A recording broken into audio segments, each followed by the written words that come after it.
கிறிஸ்துவுக்கு அன்பானவர்களே, உங்கள் வல்லமுள்ள நேரம் இந்த காலை வேலைக்காக ஆண்டவரை ஸ்தோத்திரிக்கிறேன். தேவ பிள்ளைகளே, இந்த 4 வேதத்துக்கு ஆதாரமாக ஆதியாகமம் 2ஆம் அதிகாரம் 18வது வசனம் வேதத்துல வாசிக்கும். மனுஷன் தனிமையா இருப்பது நல்லதில்ல என்று ஆண்டவர் சொல்கிறார். தனிமையா இருப்பது நல்லதில்லை சொல்லி ஆதாமுக்கு ஏற்ற துணை ஏற்படுத்தின தேவன். தேவ பிள்ளைகளை அநேகர் அப்படிதான். பிள்ளைகள் தனிமையா இருக்கக்கூடாது அப்படிங்கிறதுக்காக பெற்றோர்கள் என்ன பண்ணுகிறார்கள்? ஒரு திருமணத்தை ஒரு கணவனையோ ஒரு மனைவியை ஏற்படுத்தி வைத்து பிள்ளைகள் வாழ்ந்திருக்கும்படியாக பெற்றோர்கள் பிரயாசப்பட்டு அந்த திருமணத்தை நடத்தி வைக்கிறார்கள். ஆனா நிறைய பேர் திருமணம் முடிச்சதுக்கு அப்புறம் என்ன, நான் தனிமையாதான் இருப்பேன், அவனோட வாழ மாட்டேன், அவளோட வாழ மாட்டேன் என்று சொல்லி எத்தனை பேர் தன்னை பிரித்துக் கொள்ளுகிறார்கள் தேவ பிள்ளைகளே.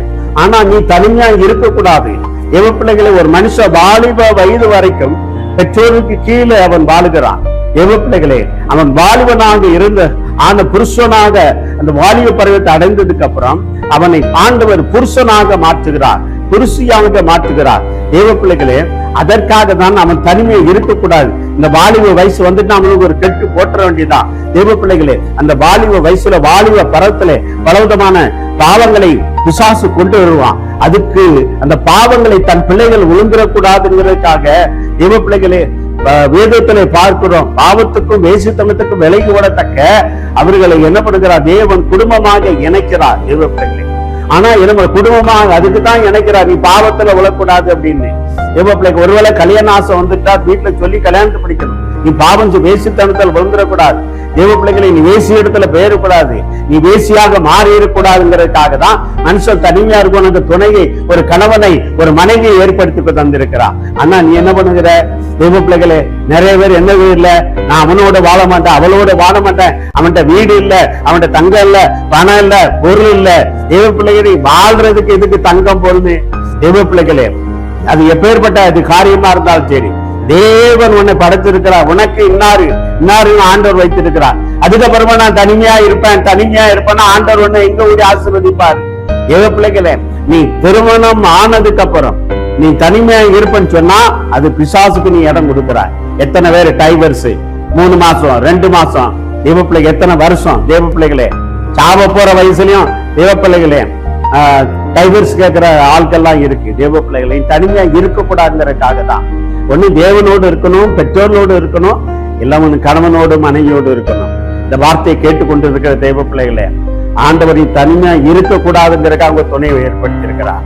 அவன் என்னோட அவன் சம்பளம் கம்மியா வாங்குறான், என்னோட அவன் அழகு இல்ல, பணம் இல்ல, வீடு இல்ல, ஒண்ணு இல்ல, நகை இல்ல, இதுக்கு வாழ்றதுக்கு எதுக்கு தேவ பிள்ளைங்க? இதுக்குதான் நீ வாழ்விலும் தாழ்விலும் என்று சொல்லி தேவ சமத்துல வாக்கு கொடுத்தாயா? தேவ பிள்ளையே, நீ என்ன பண்ணி கொண்டு இருக்கிறாய்? தேவ பிள்ளையே, நீ தனிமையாக இருக்கக்கூடாதுங்கிறதுக்காக தான் ஆண்டவர் ஒரு துணை ஏற்படுத்தி இருக்கிறார். ஆனா நீ மறுபடியும் நான் தனிமையிலே தான் வாழ்வேன் என்று சொல்லி கொண்டிருக்கிறாய். தேவ பிள்ளையே, தேவனுக்கு நீ கணக்கு கொடுக்க வேண்டும். கணவனை விட்டு, மனைவியை விட்டு, புருஷனை விட்டு வாழ்ந்து கொண்டிருக்க தேவ பிள்ளையே, நீ மனம் திரும்பு. தேவ பிள்ளையே, இந்த உலகத்துல உனக்கு வீடு வாசல் இருக்கணும், வேசித்தனத்துக்கு மாறணும், எப்படி வாழலாம் அப்படிங்கிறது இல்லை. அப்படின்னா ஆண்டவர் ஆதாம ஒரு பக்கம் எவ்வளவு ஒரு பக்கம் அனுப்பியிருப்பார். தனிமையா இருக்கிறது நல்லதுன்னு சொல்லிதான்.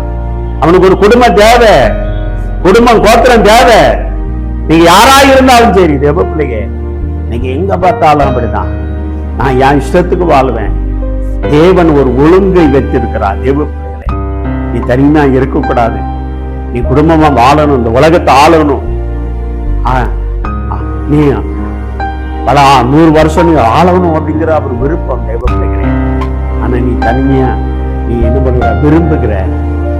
தனிமையை வாட்டும் போது துணையாக வருகிறது இயேசுதான். நீ தனிமையா இருக்கக்கூடாது, நீ தேவனோடு இருக்கணும், பெற்றோரோடு இருக்கணும், கல்யாணம் முடிச்சுட்டா கணவனோடு இருக்கணும். வீட்டுல தனியா இருக்கியா? தனிமையா இருக்கணும், தேவனோடு சஞ்சேரி, தேவனோடு கூட இரு, தனிமையில இருக்காத. தேவ பிள்ளைகளை, தனிமையில இருக்கும்போது தான் பிசாசு வருவான். ஏவாளு தனிமையில இருக்கும்போது தான் பிசாசு வருவா. இடம் கொடுத்துறாத. அநேகர் சொல்லுவாங்க, வேலை செய்யற கம்பெனில, ஐடில, அந்த கம்பெனில, ஆபீஸ்ல, பேங்க்ல வேலை பார்க்கறவங்க சொல்லுவாங்க, நீ தனிமையா இருக்கும்போது என்னடி யோசனை பண்ணிட்டு இருக்க? என்ன மக்கா, என்ன புரு, இப்ப எல்லாம் புரு என்ன புரு யோசனை பண்ணிட்டு இருக்கிய என்ன அவளை விடப்பா அவனை விடப்பா. தேவ பிள்ளைங்க, இது வாழ்க்கை அல்ல. இப்படிதான் வாழணும்னு சொல்லி ஒழுங்காக ஏற்படுத்தி இருக்கிறான். அதனால நீ தனிமையை வாழணும்னு நினைக்காத. உன் வாழ்க்கை சீரழிஞ்சு போகும், உன் குடும்பம் சீரழிஞ்சு போகும். உன் வாழ்க்கை தேவ பிள்ளைங்க அது தனிமையை வாழணும்னு நினைச்சாலே திருமணத்துக்கு அப்புறம் அது விபச்சார வாழ்க்கை. தேவ பிள்ளைங்க அதுக்கு இடம் கொடுக்கிறாங்க, விசுவாசுக்கு இடம் கொடுக்கிறாங்க. அதுக்கு எதிர்த்து நின்று ஆண்டவர் சொல்கிறான். தேவ பிள்ளைகளை குடும்பமா வாழு. தேவ பிள்ளைங்க நீ குடும்பமா வாழ்ந்தாதான் அது உனக்கு ஆசீர்வாதம். பணம் இருக்கோ இல்லையோ, வீடு இருக்கோ இல்லையோ, காசு பணம் பொண்ணு இருக்கோ இல்லையோ, தேவ உன்கிட்ட என்ன எது இல்லையோ அதை தேவ சமத்துல தேவ சமத்துல சொல்லு.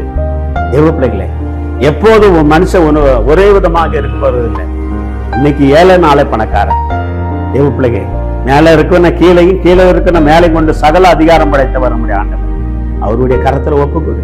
கர்த்தர் உன் குடும்பத்தையும் பிள்ளைகளையும் ஆசீர்வதிப்பான். கண்களை மூடி ஜெபம் செய்வான். ஆண்டவரே, நாங்க தனிமையா இருக்கோம், நல்லது சொல்லி ஒரு துணையை ஏற்படுத்தினீங்க, ஒரு கணவனை ஏற்படுத்தி ஒரு மனைவியை ஏற்படுத்தினீங்க. ஆண்டவரே, குடும்பமா எங்களை வைத்திருக்கிறீங்க.